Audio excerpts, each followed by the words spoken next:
design thinking itu ada 5 tahap atau 5 teknik. Yang pertama itu adalah empatis, yaitu berempati kepada siswa. Yang kedua adalah define atau merumuskan tujuan, mengidentifikasi masalah. Yang ketiga ideat atau ide dari hasil merumuskan tujuan dan juga identifikasi masalah.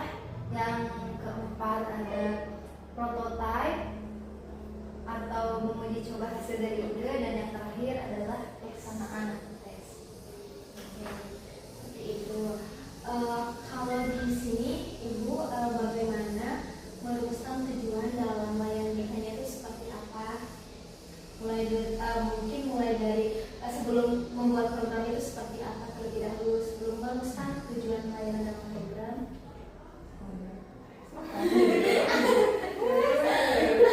Biasanya kalau tahun menjelang tahun ajaran baru, kita kan suka ada laksar dulu ya, nanti rapat kinerja. Biasanya nanti tiap MGMPT kan duduk bareng ya.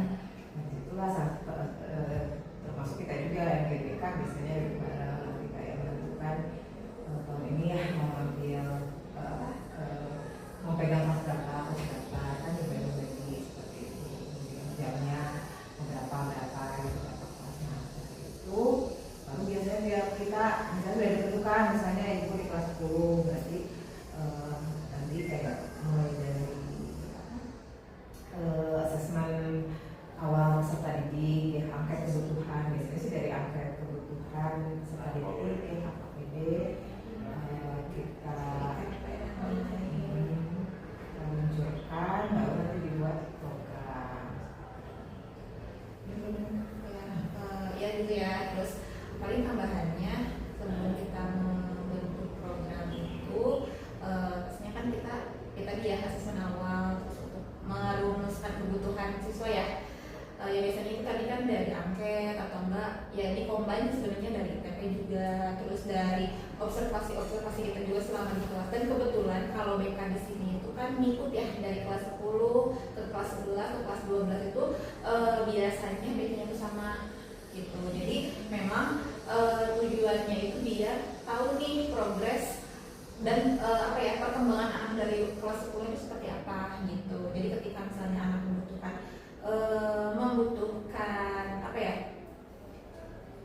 pertolongan atau misalnya bantuan lah ya yang mungkin diduga mengalami permasalahan, kan itu juga kita udah tahu nih latar belakangnya kayak gimana. Kan beda cerita kalau misalnya BK-nya kelas 10 nanti ganti lagi nih gitu ya, tahun depan jadi kelas 12 atau enggak misalnya terus aja di kelas 10 gitu kan. Jadi kan ketika misalnya anak naik ke kelas 11 dia tuh kan guru BK-nya pasti nanya lagi ya ke BK yang sebelumnya. Nah itu ini tuh menjadi tujuan biar mengefektifkan lah ya, biar lebih enak aja gitu untuk tahu latar belakang anak itu kayak gimana nih gitu. Dari makanya dengan di konsep kayak gitu jadinya kan dalam pembentukan program itu lebih efektif gitu. Terus setelah udah diolah, muncul tuh ya si kebutuhan siswanya, kebutuhan perkembangan apa aja sih yang perlu ditingkatkan gitu di kelas. Misalnya kalau di kelas 10 ke kelas 11 gitu kan. Nah dari situ barulah dirancang action plan dan lain-lain gitu. Dan ya sebelumnya sama sih pembentukan program seperti apa gitu. Cuma yang memang tadi diawali yang tadi pengenalan ya, pastinya attending mungkin kalian tahu ya. Terus untuk mengetahui kebutuhan siswanya apa, dan ya dibentuklah si action plan itu, barulah kita membuat satu program secara utuh lah gitu untuk nanti dilaksanakan di semester selanjutnya. Kalau tujuan layanan BK di sini apa aja Bu kira-kira? Sudah sok. Ya sebenarnya mah sama ya, sebenarnya ya sih. Tujuan BK mungkin setiap sekolah pun punya tujuan BK secara umum sama.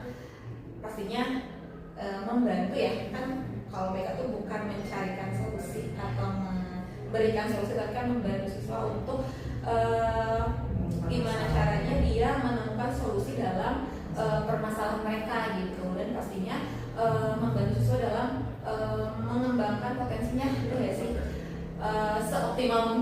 udah template PK banget ya. Ya sebenarnya itu kan dasar khususnya mah gitu, dan pastinya itu bisa mengantarkan atau membimbing anak sesuai apa ya pada perkembangan yang secara optimal gitu.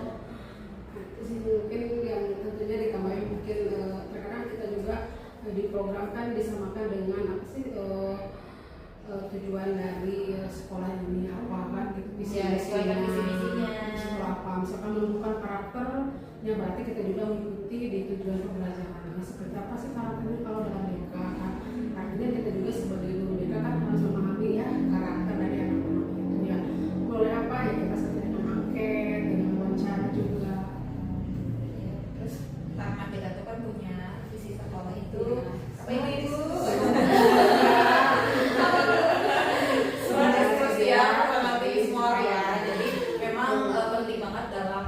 pembentukan karakter siswa gitu. Jadi pinter aja nggak cukup loh gitu, tapi karakter itu lebih pembentukan karakter etika tuh sangat penting banget di kehidupan mereka sehari-hari ya untuk kedepannya juga gitu kan.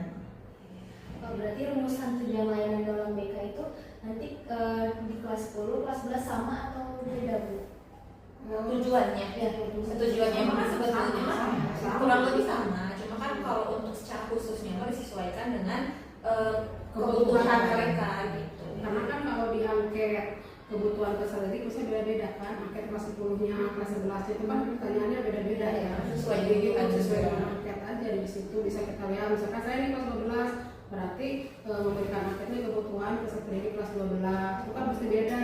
Biasanya kelas 12 itu lebih ke kebutuhannya karir ya, beda kelas 11 sudah sosial, kelas 10 bisa belajar. Jadi ya itu sesuaikan dengan itu. Kalau Tapi tetap sih, ya memang sama ya, Iya. memang programnya memang kita disamakan, cuman yang bedanya itu aja nanti dari Tujuan angket. umumnya sama, cuma tujuan khususnya pasti disesuaikan dengan kebutuhan mereka mulai dari kelas 10, 11 sampai 12. Kita dengan kelasnya gitu. mengenai program. Kalau evaluasi programnya ada Bu? Evaluasi programnya ada. Kita kan apa evaluasi programnya biasa kita kegiatan harian gitu.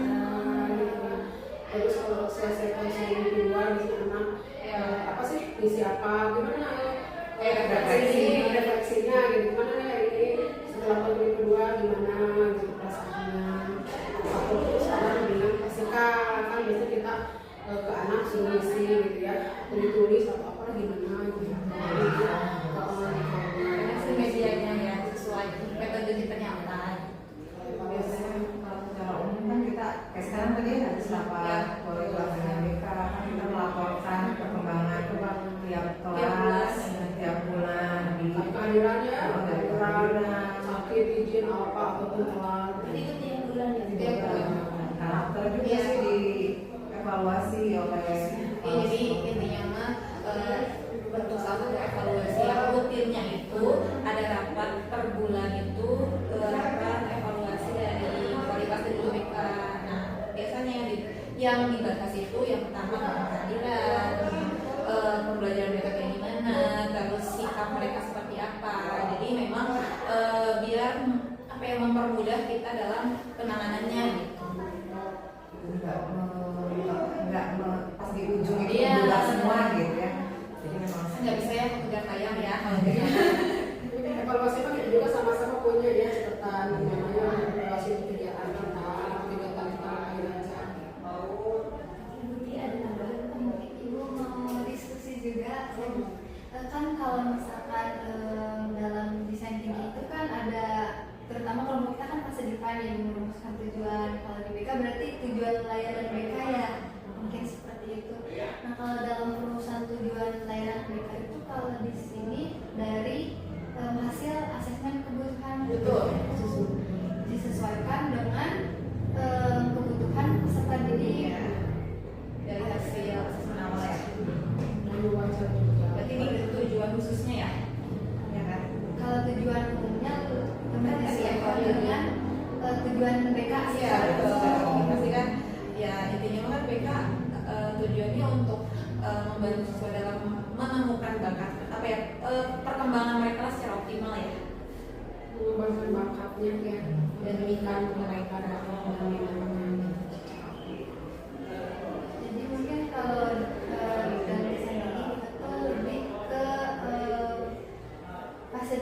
kayak asesmen mungkin ya, Mbak, kayak asesmen. Terus nanti dari hasil asesmen dibuat deskripsi kebutuhan, lalu dibuat rumusan tujuan layanan. Ini buat program. program Nanti saya izin lihat program BK, evaluasi sama RPL sama jurnal harian BK boleh? Berarti software ya Bu?